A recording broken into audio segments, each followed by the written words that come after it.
Olá, seja muito bem-vindo ao programa Quem Faz em Evidência. Agradecendo a sua companhia, o seu carinho, a sua participação aqui com a gente. O Quem Faz de hoje tem a honra de entrevistar o presidente de um dos sindicatos mais atuantes do Rio Grande do Sul, com vocês, Neucir Vanier. Presidente, seja muito bem-vindo, obrigado pela participação.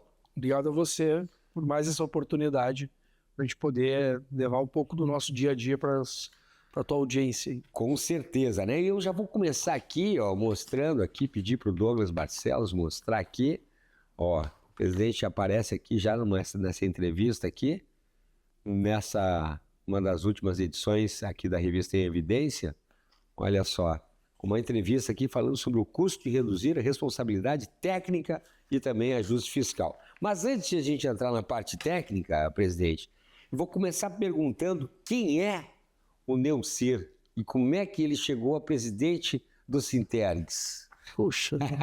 Essa não esperava, hein? Essa não esperava. Pensou que eu fosse pela parte técnica. Lembrando sempre, só, presidente, que a gente tem o apoio, né, da FAMURS, da Federação das Associações dos Municípios do Rio Grande do Sul.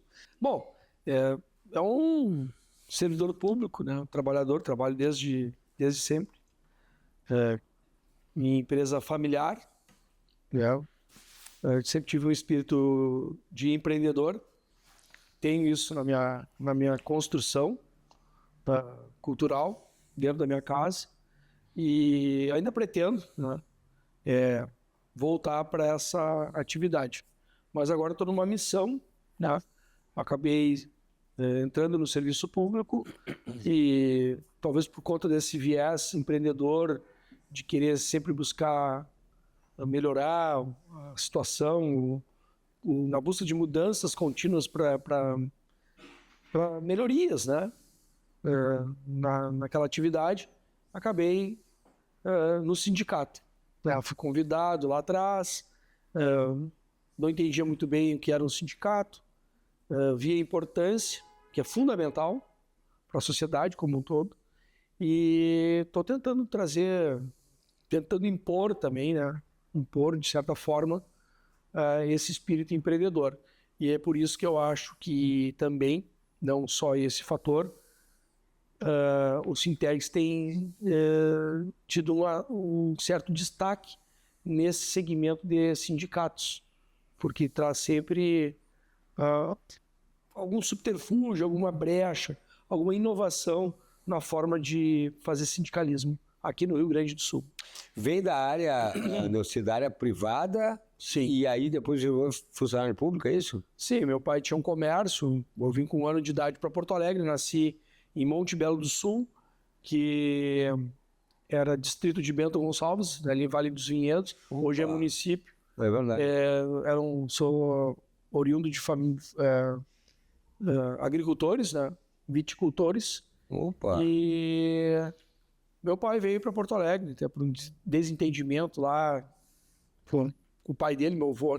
Opa! Mas, e aqui ele se estabeleceu em Porto Alegre, aqui no bairro Petrópolis, num comércio, um armazém, na época chamava-se armazém. Isso. Então não tinha o self-service, que quem começou, um dos pioneiros foi o Zafra, que era concorrente do comércio do meu pai. Lembra qual era a rua em Petrópolis ali? Era a Avenida Montenegros, que na Taquara, e o Zafra era na Taquara, o primeiro Zafra. Sim. Depois o segundo foi na Carazinho. Isso. E meu pai é uma pessoa que foi até a 5ª série, então ele não se modernizou. Era trabalho e trabalho. Ele começou num período que não tinha inflação, praticamente. É verdade. E a inflação, ela acabou prejudicando muito essa atividade dele.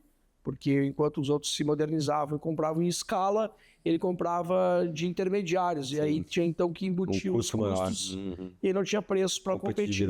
Então ele foi se adaptando, né? E a gente teve daí se transformou em lanchonete. Nós tivemos outros comércios. Eu também fiz administração de empresas por conta disso. Eu gosto muito, para quem não sabe, do mercado de capitais. Opa! Sempre operei. É interessante, né? Eu ainda digo que o mercado de ações, eu acho que o pessoal, eu tenho uma tese que eu vejo como uma atividade socialista e não capitalista, mas isso é uma coisa da minha cabeça. Eu até entendo, a questão de fatiar as empresas, pedaços das Sim, empresas. Sim, a gente participa da oportunidade. Só precisaria aí um estímulo do Estado para que as pessoas tivessem acesso e participar. Porque é pouco no Brasil, é pouco. Eu digo na minha casa para meus filhos que deveria de ter uma lei, né, que a União tem várias estatais, né, então todo brasileiro que nascesse deveria ganhar um lote de ações dessas empresas estatais e só pudesse vender depois dos 18 anos. Então, e uma cartilha para como ele administrar isso, porque é do povo brasileiro. Eu acho que é melhor do que deixar na mão de poucos. E aí eu acho que distribuiria mais a riqueza. Eu gosto muito de mercado de ações, eu gosto muito. E é pouco difundido e é tão interessante, o pessoal tem um pouco de meio, acho que é difícil, complicado, então, mas é tão interessante. Os bancos querem concentrar os investimentos com eles. E eles emprestar. E as ações, as empresas podem abrir capital, eles tiram o banco do meio, do intermediário. Então, quem empresta o dinheiro é a pessoa física. Direto ali. E ela depois tem os seus dividendos se der certo o negócio. E lá os bancos eles querem concentrar e emprestar dinheiro. Daí onera a atividade empresarial, porque ele vai ter que ter um sócio que é o banco, que vai cobrar juros. E, no entanto, ali eu acho até bem mais... Eu acho que democrático. É democrático. Mas a gente ainda... Tá melhorando, mas muito pouco, né? Mas tá aí. Bom a gente tocar nesse assunto. Fica uma dica aí, vai se informar, vai procurar e vai divulgar. Porque realmente é bem interessante mesmo, não é um bicho de sete cabeças quando o pessoal fala aí. E aí o sindicato veio depois daí do funcionalismo público? Eu estava trabalhando na Secretaria da Saúde do Estado e eu me deparei com uma realidade que, assim, cruel. Deprimente mesmo, gente. Sim. Eu quase os primeiros 3 meses me exonerei, mas é uma questão de opção. As pessoas, então vai à luta se tu não gosta. Não é assim que funciona. As pessoas estão ali por algum motivo. É o seu ganha-pão. Ela não pode optar. Hoje eu não vou mostrar, eu não quero mais esse emprego porque eu já tenho outro. Bom, isso é outra... mas não é assim que funciona. Então, às vezes, as pessoas têm que se submeter. Porque não tem ou tu te submete e fica... Ou tu tenta transformar e mudar. Então, como é um serviço público... E não tem o patrão, é a sociedade, e cada 4 anos muda o representante, então a política pública ela pode ser daquela organização alterada. E ela pode ser alterada por quê? Por movimentos e mobilizações dos próprios servidores da sociedade. E aí eu vi ali então uma oportunidade de tentar alterar e mudar aquela realidade. E aí acabei chegando no sindicato por conta disso. Pela insatisfação de estar vivendo aquela realidade que mudou pouco, viu? Mudou pouco. Sim, infelizmente. Quanto tempo tem o Sintergs já? O Sintergs é desde 1988. Eu entrei no serviço público em 2001. Então eu não fiz parte da construção. Ele antes de ser um sindicato, ele era uma associação. Se não me falha a memória, é o Tergs. Porque antes de 1988 o servidor público não podia ter sindicato. Houve um regulamento, houve a liberação e aí então as associações de servidores públicos elas se transformaram ali em sindicatos. Algumas permaneceram como associação, depois foram se alterando. O nome continuou o mesmo, mas é a associação servidor tal sindicato. Razão social. Mas aí a gente nos transformamos em sindicato em 88 e ela existe então desde a Constituição de 88. 38 anos. E, presidente, você costuma afirmar que defender o servidor público é defender a sociedade. Eu já fui, quem sabe, funcionário público do Estado, do Estado do Rio Grande do Sul, pela TVE, né, aqui pertinho do sindicato, aqui, a Fundação Cultural Piratinha Rádio e Televisão. Sou filho de funcionário público da Prefeitura de Porto Alegre, o senhor Roberto está nos assistindo aí. E tenho um carinho, então, agora estou trabalhando na iniciativa privada há um tempo, mas só para entender que eu tenho um carinho muito grande. E o presidente costuma afirmar que defender o servidor público é defender a sociedade. Como convencer a sociedade que muitas vezes enxerga o servidor público como um gasto, né? O cara está lá, pode botar aquele paletó na cadeira, não sei o quê, e passear enquanto fica ganhando, aquela coisa, lembra que tinha isso aí? São narrativas, né? a sociedade, o poder concentrado, né? Vamos dizer assim, existe pessoas que ganham com essa narrativa. Essa crítica. A estabilidade dos serviços públicos é muito importante para a sociedade, porque tu tem condições, eu sempre uso alguns exemplos bem básicos para as pessoas entenderem que elas podem ir no supermercado, comprar uma carne, chegar em casa e fazer, não tem risco, praticamente risco.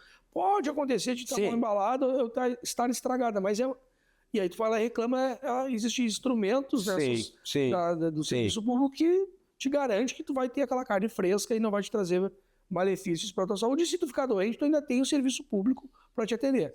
E assim na segurança, na água, na luz, em tudo. Então, para quem serve a instabilidade, né? Serve para aqueles que querem interferir no serviço público. Então, o servidor, tendo uma estabilidade remuneratória tranquila, né? Pode vir um governo Y, X, Z, que vai ter sempre, os serviços serão mantidos com aquele propósito de atender o coletivo, que é a sociedade como um todo, sem visar o lucro, que é importante para as empresas. Tanto é que minha origem é de privada, né? De administração de empresas? De empresas, né? De um pequeno negócio do meu pai. Então, assim, sempre trabalhei na iniciativa privada até meus 25 anos. Então, agora, essa narrativa de quem está controlando, vamos dizer que controla mais o nosso país, o Estado, de que serviço público só tem vagabundo, que não trabalha, que onde tu quiser, se tu ganha não faz nada.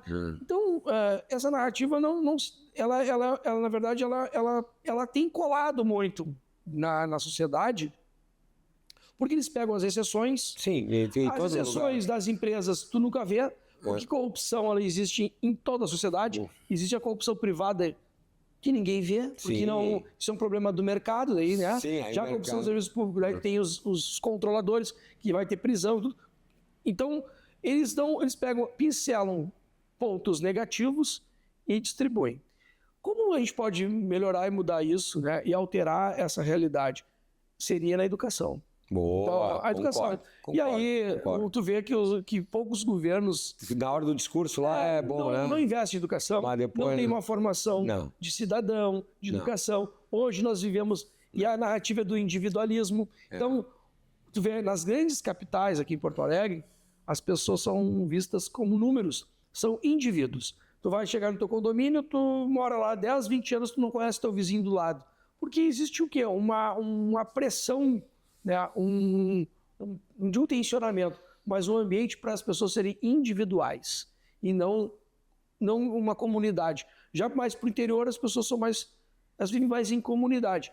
Então, talvez lá, essas pessoas que estão em comunidade, numa vila, aqui na periferia de Porto Alegre, quero dizer, existem mais comunidades. As crianças brincam na rua, jogam futebol na rua, como era antigamente nos bairros, e hoje nos bairros são prédios e comércio. Então, todas as pessoas acreditam que vão conquistar a sua felicidade no individualismo, recebendo um salário e comprando aquilo que precisa. Então, todo mundo vai comprar um roteador de internet dentro de um prédio, sendo que se fosse comunitário, poderíamos todos comprar um só. Para todos. Então, o mercado, claro que por outro lado gera mais emprego, etc. Mas aquele recurso poderia sobrar para outros empreendimentos que viessem. Então, nunca se desperdiça, sempre se gera emprego e mercado e renda. Então, para mudar esse conceito, é só fazendo uma ruptura desde cedo nessa trajetória que a gente está indo, que é do individualismo. E é difícil, pela natureza do animal mesmo, na floresta, de caçar, sobreviver, a gente perdeu muito a coletividade, né? A gente só chegou aqui, onde nós estamos hoje, porque a gente dominou os outros animais. Por quê? Porque nós nos organizamos em grupo. Senão, como é que eu ia lutar contra um leão? Sozinho. Vai morrer.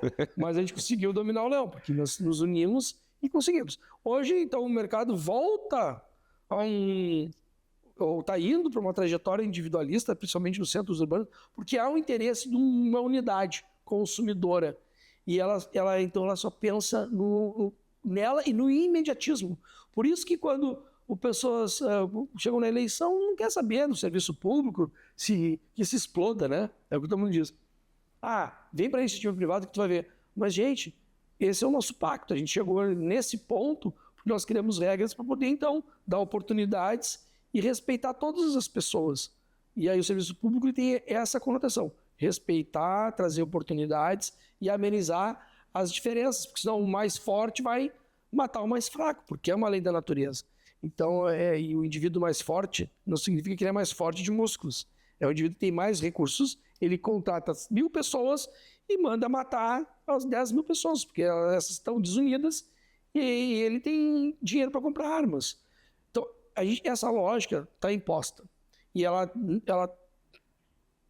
continua numa ascendente do individualismo, infelizmente. Então, para mudar esse cenário da consciência sobre serviços públicos, que é um serviço coletivo, que é para todos, existem excessos dentro do serviço público? Claro que existe. Assim como tem na iniciativa privada. Existe crime? Sim, mas está aí os órgãos para repreender. Mas é necessário, entendeu? Defender o serviço público. Porque ali é onde tu vai buscar a tua guarida, tu vai buscar o teu socorro, né? Tu está sozinho, quem é que vai te acolher? Num hospital, num posto de saúde, numa delegacia de polícia, tudo é serviço público. Não vai ser teu vizinho. É verdade. Presidente, nós vamos fazer um intervalo, mas em seguidinha, não sai daí que em seguidinha a gente está de volta com o nosso bate-papo aí do Estado Só.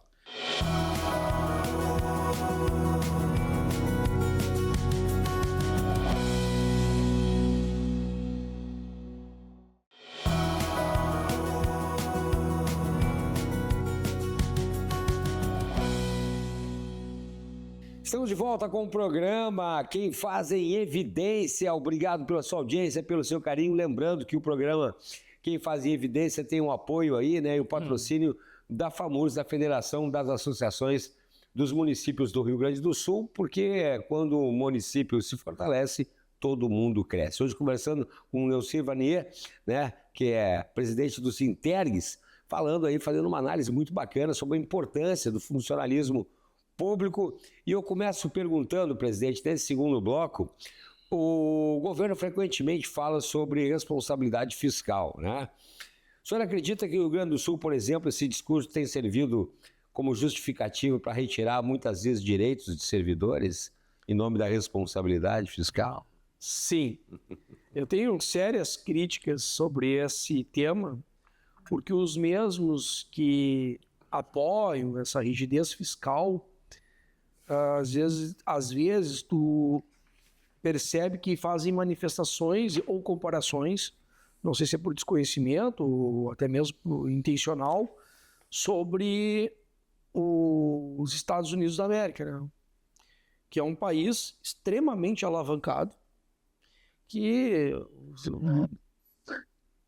essa alavancagem que eles fazem, que eles estouram todos os limites fiscais que você possa imaginar e não imaginar, e eles são pujantes. Eles usam como modelo de uma economia pujante, de super empregos, de tecnologia, de tudo. E o que eles fazem? Eles alavancam. Eles utilizam exatamente o Estado para induzir... Gerar roda.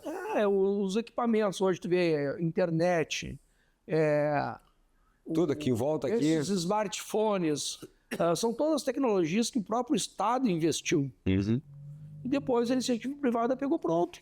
Só fez algumas adaptações, o que servia para isso, para aquilo. Aí através do tributo... E como é que o Estado investiu isso?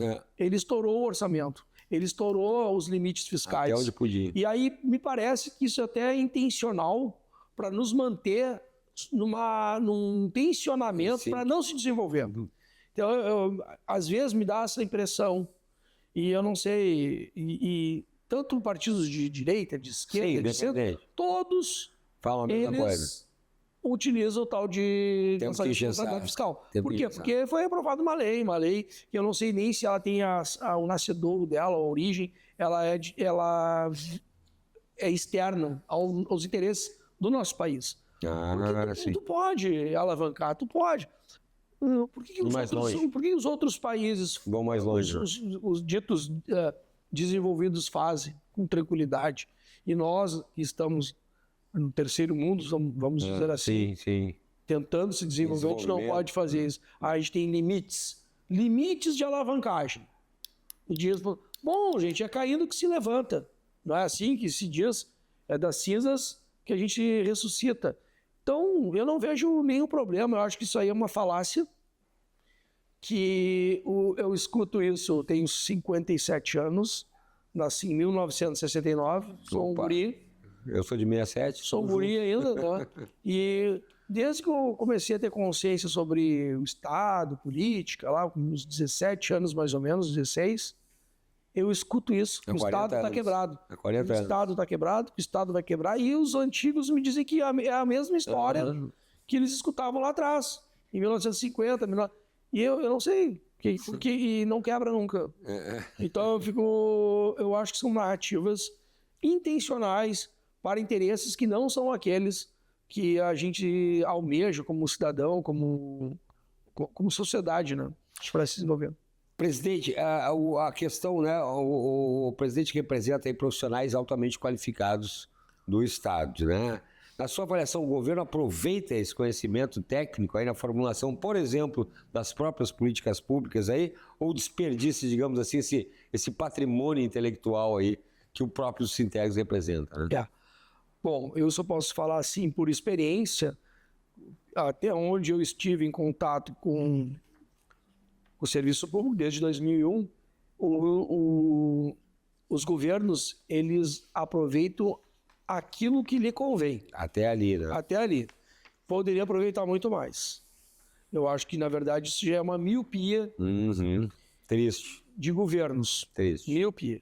Ontem mesmo eu falei com um colega sobre isso e muitos sindicatos, servidores pedem que a gente fala sobre valorização dos servidores públicos. Sim. Né? E os governos, eu acho que eles processam de outra forma. Eles pensam assim, não, eles querem remuneração, atualizar a remuneração. A reposição, né? Isso não é nem favor, não, isso é uma obrigação. Tá, mas eles perdeu. Eles entendem que tem que melhorar a remuneração e dar curso, capacitação. Né? Então, duas coisas equivocadas, é uma miopia, isso não valoriza o servidor.